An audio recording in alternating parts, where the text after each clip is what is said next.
खरी काय वारी स्त्रियांच्या शिक्षणाची, खरी काय वारी सावित्री तुझ्यामुळे शिकते आज प्रत्येक नारी सन्माननीय व्यासपीठावर मान्यवर वंदनीय गुरुजन वर्ग व माझ्या प्रिय मित्र मैत्रिणींनो, माझे नाव आदित्य दत्ता थेटे आहे. आज 3 जानेवारी आपण क्रांती ज्योती सावित्रीबाई फुले यांची जयंती साजरी करत आहोत.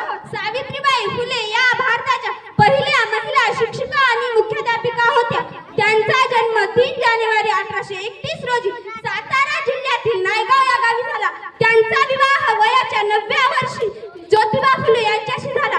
विवाहानंतर ज्योतिबा फुलेंनी सावित्रीबाईंना लिहायला वाचायला शिकवून स्त्री शिक्षणाची पायारचना केली व सावित्रीबाई आणि ज्योतिबा फुले यांनी 1 जानेवारी 1848 मध्ये पुण्यातल्या बुधवार पेठेत मुलींसाठी पहिली शाळा काढली. धन्य तू सावित्री, धन्य तुझा त्याग, धन्य तू सावित्री, धन्य तुझा त्याग. तुझ्या वेदनांची आज बहरली बाग, तुझ्या